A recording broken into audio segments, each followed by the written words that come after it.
Hello friends, स्वागत है आप सभी का एक नए वीडियो में। दोस्तों आइए जानते हैं आज के मुख्य समाचार। उत्तर प्रदेश की कुछ खास खबर है। देखिए, रक्षाबंधन पर सीएम योगी कई ऐलान कर सकते हैं। इस बीच अब आपको किसान निधि का पैसा कब मिलेगा, तो 18 जुलाई को क्या खाते में पैसा आएगा भी या नहीं, हमारे साथ इस वीडियो में अंत तक बने रहिएगा। जानेंगे एक एक करके सारी जानकारी। चलिए शुरू करते हैं। देखिए, बात करें पहले खबर की, तो बोर्ड लगाकर बताना पड़ेगा अब कि समोसे में कितना तेल है, जलेबी में कितनी शक्कर है। केंद्र सरकार का आदेश है, स्कूल, ऑफिस, कैंटीन खाने में कैलोरी की भी जानकारी देनी होगी। आपके समोसे में कितना तेल है, लड्डू और जलेबी में कितनी शक्कर है, वड़ा पाव में कितनी कैलोरी है, यह जानकारी भी स्नैक के साथ मिलेगी। स्वास्थ्य मंत्रालय ने केंद्र सरकार के सभी विभागों से कहा है कि वे अपने कैंटीन में बेचे जा रहे सामान के लिए तेल और शक्कर चेतावनी बोर्ड लगाइए। जी हाँ दोस्तों, देश में बढ़ते मोटापे, डायबिटीज, हाई ब्लड प्रेशर और दिल की बीमारियों को कम करने के लिए स्वास्थ्य मंत्रालय ने ये कदम उठाया है। आपने देखा ही होगा कि बहुत सारे लोगों को अचानक हार्ट अटैक आ रहा था और खत्म हो जा रहे थे। तो कहीं ना कहीं केंद्र सरकार इस चीज पर ध्यान दे रही है कि आखिर ऐसा हो क्यों रहा है। और जैसे सिगरेट वगैरह स्मोकिंग करने पर वार्निंग आती थी ना, ठीक वैसे ही अब मोटापा, डायबिटीज, हाई ब्लड प्रेशर के लिए जागरूक किया जाएगा। समोसा, जलेबी कुछ भी खा रहे हैं तो उस पर अब आपको चेतावनी भरी नोटिस भी देखने को मिलेगी। योगी के सामने मंत्री की फिसल गई जुबान, बोले गोरखपुर एम्स से बेहतर है लखनऊ का केजीएमयू। सीएम बोले मंत्री का दर्द पता है। कानपुर में कांवड़ियों ने थाने में घुसकर की तोड़फोड़, श्रद्धालु के घायल होने पर थाने के अंदर घुसे 80 से 90 लोग, 30 पर एफआईआर हुआ है। जी हां दोस्तों, 5 लोगों को जेल भी भेजा गया है। कानपुर में एक कांवड़िये के गिरने पर साथियों ने जमकर बवाल काटा है। सिपाही और स्काउट पर गिराने का आरोप लगाकर उनको पीटा। इसके बाद सभी हंगामा स्थल से 100 मीटर दूर शिवराजपुर थाने पहुंच गए और वहां पर भी हंगामा किया है। चीन ने भारत में आईफोन बनाने वाले इंजीनियर वापस बुला लिए हैं। सरकार बोली अभी भी एप्पल के पास पर्याप्त इंजीनियर मौजूद है। स्थिति पर कड़ी नजर रखी जा रही है। भारत में आईफोन बनाने वाली कंपनी फॉक्सकॉन से 300 से ज्यादा चीनी इंजीनियर और टेक्नीशियन को अचानक वापस बुलाने पर भारत सरकार ने अपनी प्रतिक्रिया दी है। अनुराग कश्यप का भूषण कुमार पर तंज, बोले टी सीरीज को म्यूजिक क्वालिटी नहीं, स्टार्स की परवाह है, देव डी के म्यूजिक के लिए नहीं दिए पैसे। फिल्म मेकर अनुराग कश्यप अक्सर फिल्म इंडस्ट्री को लेकर अपनी स्पष्ट और बेबाक राय शेयर करते हैं। अब अपने एक हालिया इंटरव्यू में अनुराग ने music label company T series की आलोचना की है। उन्होंने टी सीरीज पर निशाना साधते हुए कहा कि यह लेबल म्यूजिक की क्वालिटी की परवाह नहीं करता और केवल इस बात पर ध्यान देता है कि कौन सा स्टार उससे जुड़ा है। वही दोस्तों, अब से तत्काल टिकट बुकिंग का बदल गया है तरीका। ओटीपी वेरिफिकेशन सिस्टम लागू होगा। एजेंटों की मनमानी पर लगाम लगेगा। यात्रियों को ही फायदा होगा। तत्काल टिकट बुक कराने के लिए यात्रियों के लिए बड़ी खबर आ गई है, क्योंकि 15 जुलाई से यह नियम लागू हो चुका है। अब 15 जुलाई से आप आधार प्लस ओटीपी आधारित नई बुकिंग प्रणाली लागू करने का निर्णय हो चुका है। इस बदलाव का सबसे बड़ा फायदा यात्रियों को ही मिलेगा, क्योंकि इससे एजेंट और टिकट बॉट्स की दखल अंदाजी पर लगाम लग जाएगा। एजेंट और बॉट्स के बजाय यात्रियों को प्राथमिकता दी जाएगी। बिना ओटीपी के तत्काल टिकट बुक नहीं होगा। क्या क्या बड़े बदलाव होंगे ये देख लीजिए। एजेंटों पर नियंत्रण रहेगा। बुकिंग शुरू होने से पहले 30 मिनट तक एजेंट टिकट बुक ही नहीं कर पाएंगे। पहले 10 मिनट की एक्सक्लूसिव विंडो होगी। जिन यात्रियों का अकाउंट आधार से पहले से लिंक होगा, उन्हें टिकट बुकिंग की शुरुआत में 10 मिनट के पहले ही विंडो का लाभ मिलेगा। टिकट बुकिंग की सीमा में बदलाव कर दिया गया है। आधार लिंक न होने पर महीने में केवल 12 टिकट ही बुक कर सकेंगे। वहीं आधार लिंक होने पर बुकिंग की सीमा 24 टिकट प्रति महीने तक बढ़ जाएगी। काउंटर बुकिंग भी होगा डिजिटल, यानी IRCTC अकाउंट आधार से लिंक होना जरूरी है। ओटीपी से ही तत्काल टिकट बुक होगा। बिहार में 35 लाख से अधिक नाम वोटर लिस्ट से हट जाएंगे। जी हां, यह हटना तय है, चुनाव आयोग ने बताया है। अधिकारियों ने बताया कि जो मतदाता अस्थायी रूप से बिहार से बाहर गए हैं, उनके लिए समाचार पत्रों में विज्ञापन और सीधे संपर्क के जरिए उन्हें फॉर्म भरने के लिए प्रेरित किया जा रहा है। भैया, 35 लाख से अधिक लोग वोटर लिस्ट से हटना लगभग बिहार में तय है। अच्छा दोस्तों, इसके साथ ही यूपी में अगले 4 दिनों तक भारी बारिश का अलर्ट है। आगरा से गोरखपुर तक बरसेंगे मेघ। जरा जानिएगा कहां तक अलर्ट जारी हुआ है। यूपी की राजधानी लखनऊ में हल्की बौछार और छिटपुट बारिश का सिलसिला मंगलवार और बुधवार को दोपहर तक चलेगा। सोमवार रात भी बारिश हुई। एक झोंका मंगलवार सुबह के बीच भी आने का पूर्वानुमान बताया गया। वही दोस्तों, आपको बता दें कि अब पूर्वी यूपी में 4 दिन यानी मंगलवार से 18 जुलाई तक येलो अलर्ट घोषित हुआ है। हल्की से मध्यम बारिश बनी रहेगी। 16 से अच्छी बारिश की उम्मीद भी की जा रही है। कानपुर में 1 घंटे में 30 मिलीमीटर बारिश हुई है, यानी कि बारिश का सिलसिला अभी आपको 4 दिनों तक भयंकर देखने को मिलेगा। लगभग 49 जिलों में भारी बारिश का अलर्ट है। वाराणसी में 72 घंटे में महीने का 50% कोटा पूरा हो गया है। अच्छा, वहीं पर बिहार में नहीं मिलेगी 100 यूनिट की फ्री बिजली, सरकार ने किया खंडन, कहा ऐसा कोई फैसला नहीं लिया। बिहार में 100 यूनिट फ्री बिजली की खबरों पर अब राज्य सरकार ने स्पष्टीकरण जारी कर दिया है। सरकार की ओर से जारी आधिकारिक प्रेस विज्ञप्ति में कहा गया है कि इन खबरों को गलत, भ्रामक और तथ्यहीन बताया गया है। दरअसल 100 यूनिट फ्री बिजली बिहार में किसी को नहीं मिलेगा, ये खबरें काफी ज्यादा चल रही थी। योगी सरकार का बड़ा फैसला, यूपी में शिक्षक भर्ती हो सकती है, खाली पदों पर भेजा जाएगा प्रस्ताव। जी हां, सीएम योगी आदित्यनाथ, स्कूल में पेयरिंग सिस्टम तो लागू है, आपको पता ही है, लेकिन अब बैठक में शिक्षकों की कमी को गंभीरता से लेते हुए रिक्त पदों पर तत्काल नियुक्ति का निर्देश दिया गया है। इसके साथ ही आधारभूत सुविधा, पेयरिंग सिस्टम और बाल वाटिकाएं और डीबीटी सहायता को पारदर्शिता करने के लिए भी सीएम योगी सख्त है।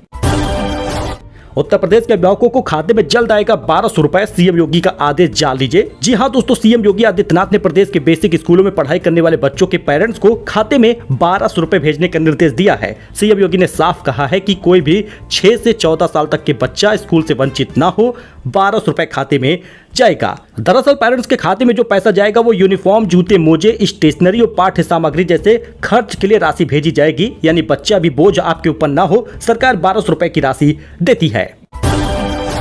वही दोस्तों, मोतिहारी से पीएम मोदी क्या सच में किसान निधि जारी करेंगे भी? आइए इसके पहले सबसे जान लेते पूरा अपडेट, क्योंकि सौगातों की बरसात होगी मोतिहारी में। रेल, रोड और आईटी सेक्टर में कई सारे ऐलान करेंगे। 7196 करोड़ का तोहफा देंगे। पीएम नरेंद्र मोदी 18 जुलाई को बिहार आ रहे हैं और मोतिहारी में उनकी जनसभा होगी। पीएम इस अवसर पर 7196 करोड़ की योजनाओं की सौगात देंगे। लेकिन पीएम किसान योजना में क्या 18 जुलाई को खाते में 20वीं किस्त का पैसा आएगा या कुछ और तारीख है? जानिए किसान निधि में कब पैसा आया है, कब आएगा किसान निधि का पैसा। सरकार जब भी कोई योजना चलाती है तो सारे नियम तय होता है। आपको पता ही है कि किसान निधि हर चौथे महीने पर जारी होता है। चौथा महीना भी बीतने वाला है, 5वां महीना लग जाएगा, यानी कि इस बार 20वीं किस्त जारी नहीं हुई तो सरकार का कीचड़ ही कीचड़ होगा। 20वीं किस्त 18 जुलाई को जारी हो सकती है, सिर्फ यही बातें सामने आ रही है। दरअसल इस बार 18 जुलाई को प्रधानमंत्री नरेंद्र मोदी मोतिहारी जा रहे हैं, बिहार में। वहां पर किसान निधि जारी करेंगे। गांधी मैदान में एक जनसभा को संबोधित करेंगे। इस दौरान पीएम नरेंद्र मोदी राज्य के लोगों को सौगात भी देंगे और लोग इसी में आशा लगाए बैठे हैं कि किसान निधि जारी हो जाएगी। डीबीटी के माध्यम से किसान निधि जारी होती है, लेकिन आपको पता ही है कि जब किसान निधि जारी हुई है, पीएम मोदी एक बड़ी जनसभा करते हैं। लेकिन बात कर ले पोर्टल की, तो पीएम किसान योजना पर जब भी कोई किस्त जारी होने वाली होती है तो कुछ दिन पहले ही योजना की आधिकारिक वेबसाइट पर जानकारी आ जाती है। पीएम किसान पोर्टल पर यह बातें सामने आ जाती हैं कि किसान निधि इतने तारीख को जारी होगा, लेकिन आज 15 से 16 तारीख हो गई है, लेकिन अभी भी पोर्टल पर यह जानकारी नहीं आई। यानी देखा जाए तो 18 जुलाई भी शायद टल जाए। 18 जुलाई को किसान निधि नहीं आती तो सरकार का बहुत ज्यादा कीचड़ होने वाला है। कुशीनगर में राशन घोटाला, कोटेदार अनाज की जगह बालू तौलता था, केस दर्ज हुआ है। कुशीनगर जिले में एक कोटेदार पर आवश्यक वस्तु अधिनियम के तहत मुकदमा दर्ज हुआ है। सुकरौली नगर पंचायत के वार्ड 11-12 के कोटेदार फूलेना प्रसाद पर राशन वितरण में गंभीर अनियमितताओं का आरोप लगा है। दरअसल जांच में पाया गया कि कोटेदार का लड़का निर्धारित स्थान से बजाय दूसरे स्थान पर राशन बांटता था। ई वेइंग मशीन पर अनाज की जगह बालू की बोरियां रखता था। ओला इलेक्ट्रिक शेयर 5 कारणों से 20% उछला है। ओला इलेक्ट्रिक का शेयर खरीदने की मच गई है होड़। ओला में 14 जुलाई को स्टॉक मार्केट में सभी को हैरान कर दिया, क्योंकि इसमें तेजी से उछाल आने लगा। जहां पर धड़ल्ले से गिर रहा था, वहीं पर नतीजों के ऐलान के बाद 20% तक की तूफानी तेजी आई है। तो दोस्तों, अगर आप चाहे तो इसमें इन्वेस्ट कर सकते हैं। ओला इलेक्ट्रिक के शेयर कारोबार के अंत तक 19.75% चढ़े हैं। 47.66 रुपए के भाव पर बंद हुआ है। वही दोस्तों, यूपी के गांव वालों के लिए योगी सरकार की नई योजना, घरेलू रसोई एलपीजी गैस की खपत में आएगी 70% की कमी। यूपी के गांव में ग्राम ऊर्जा मॉडल के तहत एक नई योजना की शुरुआत हो रही है। योगी सरकार की इस योजना में घरेलू एलपीजी की खपत करीब 70% तक कम हो जाएगी। अच्छा, इसके साथ ही दोस्तों, टेस्ला की भारत में पहली कार लॉन्च हो चुकी है। मॉडल वाई के 2 वेरिएंट आए हैं। फुल चार्ज पर 500 किलोमीटर और 622 किलोमीटर की रेंज है। कीमत 60 लाख से शुरू है। एलन मस्क की इलेक्ट्रिक व्हीकल कंपनी टेस्ला ने पहले इलेक्ट्रिक एसयूवी मॉडल वाई को भारत में लॉन्च कर दिया है। बिहार के 37 जिलों में आबादी से ज्यादा आधार कार्ड है। मुस्लिम बाहुल में 5 जिलों में हर 100 व्यक्ति पर 120 से ज्यादा आधार कार्ड है। यूपी में भी गहनता से जांच होगी। वही दोस्तों, विक्रांत मैसी ने छोड़ दिया रणवीर सिंह की डॉन 3। स्क्रिप्ट किरदार पसंद नहीं आया। अब निगेटिव रोल के लिए विजय देवरकोंडा या आदित्य राय कपूर से बातचीत जारी है। भाई दोस्तों, सोना और चांदी की कीमत में एक बार फिर से बदलाव देखने को मिला है। जहां सोना 339 रुपए दाम गिर गया 97,964 रुपए 10 ग्राम पहुंचा है, वहीं चांदी की कीमत में लगातार 2 दिन के बढ़ोतरी के बाद चांदी 1867 रुपए दाम गिर गया 1,12,000 रुपए पहुंचा है। आप यहां पर शहर में सोने का भाव देख सकते हैं। दरअसल दोस्तों, आपको बता दें कि पिछले 2-3 दिनों से जो चांदी की कीमत है 6,000 तक बढ़ गई थी और इस साल अब तक 21,802 रुपए सोना महंगा हुआ है और चांदी की कीमत में भी भयंकर वृद्धि हो रही थी। हालांकि अब 1867 रुपए की राहत मिली है। वही 2027 में लगेगा शौक, टोपी वाले ही देंगे। सपा कार्यालय के बाहर होर्डिंग लगी है, लिखा है टोपी वाला ही देगा तुम्हें 2027 में शौक। चश्मा हटाइए अखिलेश जी, टोपी मत पहनाइए का जवाब होर्डिंग में दिखा है। लखनऊ में पोस्टर वार का सिलसिला लगातार जारी है और मंगलवार को सपा मुख्यालय के बाहर एक और होर्डिंग लगाया गया। उसमें लिखा गया टोपी से तंज और चश्मे पर सवाल, काम पर बहस करो, छोड़ो या गुमराह करने की चाल, स्कूल पर ताले और बात की शिक्षा, झूठे के पोस्टर, तलाश है भिक्षा की। ऐसी चीजें वहां पर लिखी थी और इसमें यह भी लिखा है कि जिसने किताब थमाई दिया था बच्चों को लैपटॉप, वह टोपी वाला ही देगा तुम्हें 2027 में शौक। ऐसा होर्डिंग लगा है। इस होर्डिंग पर आपका क्या कहना है, कमेंट करिएगा। योगी ने पूछा कितना कमा लेती हो तो पूजा बोली 70,000 रुपए। सीएम योगी ने कौशल मेले का उद्घाटन किया, बोले डिजिटल स्किल से युवाओं को आगे बढ़ाना है। इसमें सीएम योगी ने एक महिला से पूछा, जिस महिला का नाम पूजा था, उनसे पूछा कि आप कितना कमा लेती हो तो पूजा ने कहा 70,000 रुपए। योगी ने पूजा को उदाहरण देते हुए कहा स्किल डेवलपमेंट करके प्रदेश के युवा अब हर महीने 25,000 से लेकर 1 लाख कमा रहे। हमारे मूंछ रखने और घोड़ी चढ़ने पर दिक्कत है। लखनऊ में अंबेडकर प्रतिमा तोड़ने से गांव में गुस्सा, बोले जातिवाद लोग माहौल बिगाड़ना चाह रहे। 6 और 7 सितंबर को होगा पेट एग्जाम। सीबीएसई आईसीएसई स्कूल भी बनेंगे केंद्र। 25,32,000 अभ्यर्थियों ने कराया है रजिस्ट्रेशन। यूपी में पेट 2025 परीक्षा इस बार 6 और 7 सितंबर को 2 पालियों में आयोजित होगा।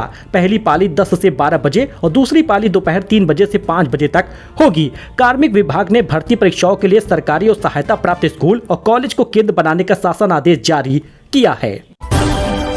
घर घर जाकर हाउस टैक्स का नोटिस बांटेंगे 60 कर्मचारी। 4 जोन में एक्टिव रहेगी यह टीम। नगर निगम ने 3 लाख से अधिक बकायेदार लिस्ट बनाई है। आगरा नगर निगम ने शहर में हाउस टैक्स वसूली के लिए अभियान तेज कर दिया है। हरी पर्वत, छत्ता और ताजगंज और लोहा मंडी जोन के लिए 60 सदस्यीय विशेष टीम गठित की गई है। हर जोन में 15-15 कर्मियों का यह टीम घर घर जाकर करदाताओं को बिल वितरित करेगा, समय पर हाउस टैक्स जमा करने के लिए प्रेरित करेगा।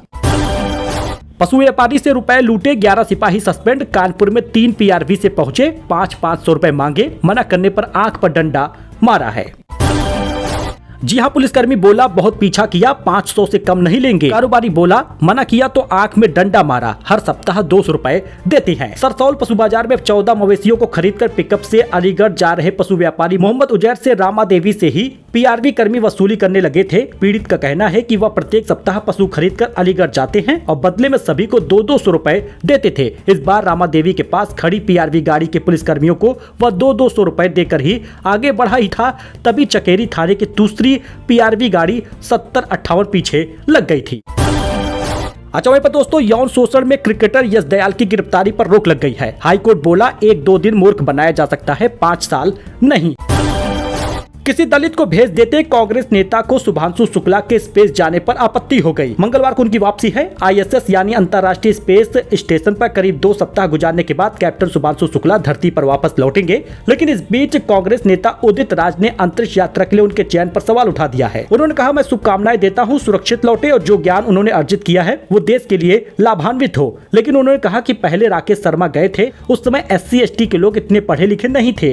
इस बार मुझे लगता है कि अब बारी दलित लोगों की थी, पिछड़े लोगों की थी, उन्हें भेजना चाहिए था। कोई परीक्षा तो देकर गए नहीं, या नासा में कोई परीक्षा तो हुई नहीं जो उनका चयन हुआ हो। किसी दलित को शुक्ला जी की जगह पर भेजा जा सकता था, ऐसा उनका बयान है। इस पर आपका क्या कहना है, कमेंट करिएगा। और जरा दोस्तों ये 10 फोटो आप देखिए, खाना बनने से पहले लग जाती है लाइन। गाजा में भुखमरी दिखा रही है ये 10 तस्वीरें। गाजा में हालात काफी ज्यादा खराब है। इजराइल फिलिस्तीन की लड़ाई के बीच गाजा पट्टी में लोग भूखे मर रहे हैं। हालत बद से बदतर है। हालत यह है कि यहाँ पर खाना बनने से पहले ही लोग लाइन में लग जाते हैं। जरा इन तस्वीरों को देखिएगा, किस प्रकार से मासूम रो रहे हैं, किस प्रकार से बड़े बच्चे बूढ़े सभी लोग बस इसी तलाश में है कि मुझे बस 2 कवर की रोटी मिल जाए। खाने का संघर्ष इस प्रकार की तस्वीर से हर एक इंसान दुखी है, खाने के लिए मारा मारी है और इस प्रकार के हालात हमेशा युद्ध में होते हैं। जी हाँ, यहाँ पर स्थिति इतनी खराब हो गई, सिर्फ युद्ध इसका कारण बना। अब खाने के लिए मारा मारी हो रही। अच्छा वहीं पर दोस्तों, पहली बार बोनस शेयर बांटने की तैयारी में है पतंजलि फूड्स। शेयर धारकों को मिलेगा बड़ा तोहफा। पतंजलि फूड्स अपने शेयर धारकों को पहली बार बोनस शेयर का तोहफा देने की तैयारी में है। तो दोस्तों, ये कुछ अपडेट था, उत्तर प्रदेश की कुछ खास जानकारी थी। नए अपडेट के साथ ऐसे ही मिलते रहेंगे। आप हमारे साथ जुड़िए, चैनल को सब्सक्राइब करिए for latest news, for latest खबर। फिलहाल के लिए इतना ही, धन्यवाद।